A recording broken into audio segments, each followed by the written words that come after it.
Hello everyone, kenalkan aku Malika Sajeng Maharani dari kelas 9H SMP 2 Ngamprah. Di sini aku menceritakan kembali cerita dongeng legenda yang berjudul Purbasari dan Lutung Kasarung. Pada zaman dahulu kala, hiduplah seorang putri yang bernama Purbasari. Ia merupakan anak bungsu dari 6 orang kakak perempuan, yaitu Purbararang, Purbadewata, Purbaendah, Purbakancana, Purbamanik, dan Purbalei. Mereka merupakan anak dari Prabu Tapa Agung yang merupakan raja dari kerajaan Pasir Batang. Si bungsu, Purbasari, memiliki sifat yang baik, lembut, manis budi, dan suka menolong.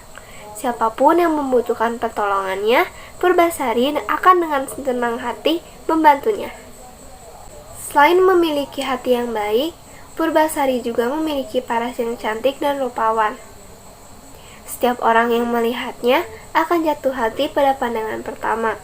Namun sayangnya, sang kakak Purbararang memiliki sifat yang sebaliknya. Walaupun berparas cantik, Purbararang dikenal memiliki sifat yang kasar, sombong, kejam, dan iri hati pada siapapun. Pada suatu malam, Prabu Tapa Agung bergelut dengan pikirannya. Ia berniat turun tahta dan berencana akan menurunkan kekuasaannya kepada putri bungsunya Purbasari. Sang Prabu mengamati selama puluhan tahun bahwa Purbasari pantas menggantikannya. Sang Prabu memikirkan bagaimana jika Purbararang menjadi pemimpin, maka ketentraman dan kedamaian rakyat bisa terganggu atau bahkan rusak akibat kepemimpinan putri sulungnya yang memiliki sifat yang buruk. Di hadapan seluruh pembesar kerajaan dan 7 putrinya, Raja Prabu Tapa Agung menyerahkan tahtanya pada Purbasari. Sang Prabu kemudian meninggalkan istana kerajaannya untuk memulai hidup yang baru untuk pertama kalinya. Purbararang pun marah karena tidak setuju dengan pernyataan sang ayahanda. Karena tahta kerajaan Pasir Batang diberikan kepada adiknya, bukan kepada dirinya. Selang 1 hari sejak penobatan, Purbararang berencana mencelakai Purbasari. Ia menghubungi tunangannya, Indrajaya, untuk meminta bantuan nenek sihir. Nenek sihir yang jahat kemudian memberikan boreh, atau zat berwarna hitam yang dibuat dari tumbuhan kepada Purbararang. "Semburkan boreh ini ke wajah dan seluruh tubuh Purbasari," ujar nenek sihir pada Purbararang. Purbararang langsung melaksanakan pesan dari si nenek sihir. Boreh tersebut disemburkan ke wajah dan seluruh tubuh Purbasari. Akibatnya, tubuh Purbasari memunculkan bercak hitam yang mengerikan. Dengan kondisi tersebut, Purbararang memiliki alasan untuk mengusir Purbasari dari istana dan menghentikannya menjadi ratu. Orang yang dikutuk hingga memiliki penyakit mengerikan ini tidak pantas menjadi ratu kerajaan Pasir Batang. Sudah seharusnya dia disingkirkan ke hutan agar penyakitnya tidak menular, perintah Purbararang. Kemudian Purbararang mengambil tahta kerajaan Pasir Batang dan memerintahkan Uwak Batara yang merupakan penasihat istana untuk mengasingkan Purbasari ke hutan. Pada suatu hari, di kerajaan Pasir Batang terjadi kericuhan yang sangat berantakan. Prajurit kerajaan Pasir Batang dibuat kewalahan menangkap seekor kera atau lutung yang mengamuk. Purbararang yang melihat itu meminta Uwak Batara untuk menjinakkan Lutung Kasarung. Namun anehnya, saat Uwak Batara maju ke medan laga, lutung tersebut tidak berniat menyakiti Uwak Batara. Bahkan saat Uwak Batara menangkapnya, lutung tersebut tidak melawan. Purbararang segera meminta Uwak Batara membuang lutung tersebut ke hutan di mana Purbasari diasingkan. Purbararang berharap agar Purbasari tewas di mangsa lutung tersebut yang dianggapnya sebagai hewan buas. Uwak Batara kemudian membawa Lutung Kasarung ke hutan di mana Purbasari diasingkan. Namun ia yakin bahwa lutung tersebut bukanlah hewan biasa. Oleh karena itu, Uwak Batara memberikan pesan kepada lutung tersebut saat bertemu Purbasari. "Lutung, putri yang kamu temui adalah putri dari Prabu Tapa Agung. Ia adalah putri yang baik hati dan seharusnya menjadi ratu kerajaan Pasir Batang.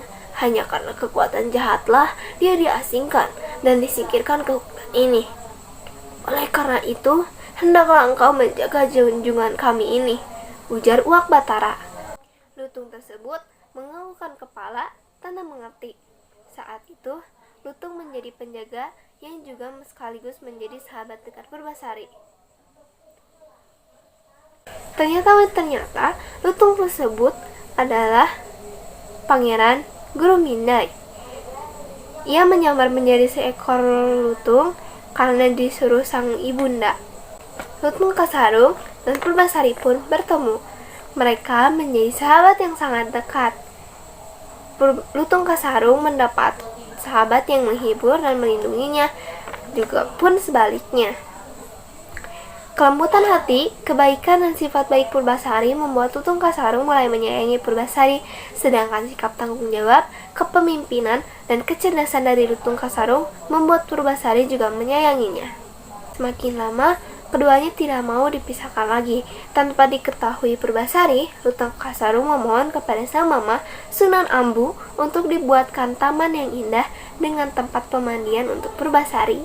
Setelah mandi di kolam air tersebut, tubuh dan wajah Purbasari berubah menjadi seperti dahulu kala lagi.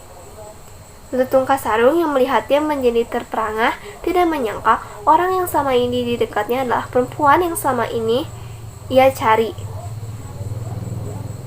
dan mengalahkan kecantikan dari Sunan Ambu.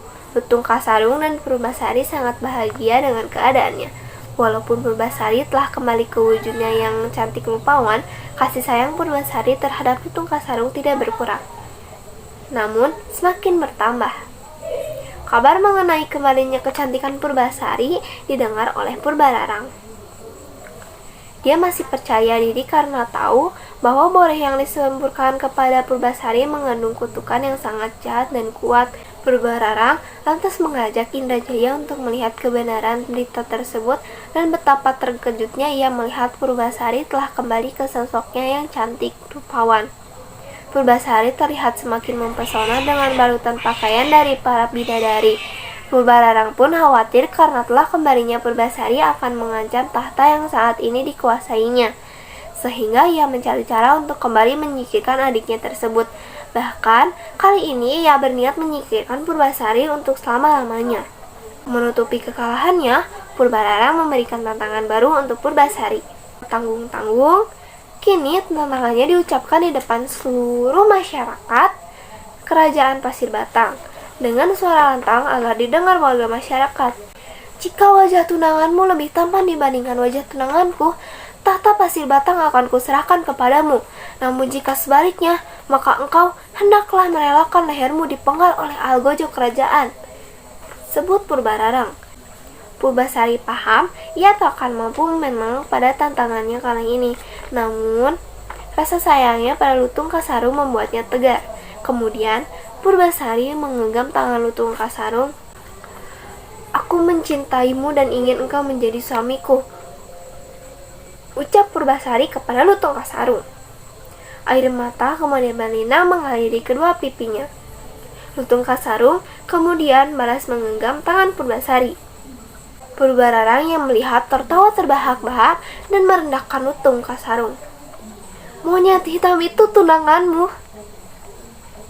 "Iya," jawab Purbasari dengan lantang. Namun, sebelum Purbararang memerintahkan algojo untuk memenggal Purbasari, Lutung Kasarung kemudian duduk di bersila dengan mata terpejam. Mulutnya terlihat menyebutkan mantra-mantra ajaib. Tiba-tiba asap tebal menyelimuti tubuh Lutung Kasarung. Tak dalam waktu yang lama, asap tebal tersebut menghilang. Sosok Lutung Kasarung dengan wajah yang seperti sejenis monyet kini menghilang seiring perginya asap pekat, dan muncul sosok Pangeran Gurumindai yang tampan dan gagah. Dalam kondisi seperti itu, Purbararang tidak dapat menyangkal dan mau tidak mau mengakui kekalahannya. Namun, tidak ada lagi yang dapat ia lakukan selain menyerahkan tahta kerajaan Pasir Batang kepada adiknya Purbasari. Semua rakyat sangat bergembira menyambut ratu yang baru dan sekaligus terlepas dari belenggu pemerintahan Purbararang yang jahat. Mereka kemudian semakin berbahagia mengetahui bahwa Ratu Mereka Purbasari menikah dengan Pangeran Guruminda. Purbasari dan Pangeran Guruminda pun hidup bahagia selamanya. Sekian cerita yang bisa mereka sampaikan. Semoga bermanfaat untuk kalian. Mohon maaf bila ada salah pelafalan kata atau ada kata-kata yang kurang mengenakan. Wassalamualaikum warahmatullahi wabarakatuh.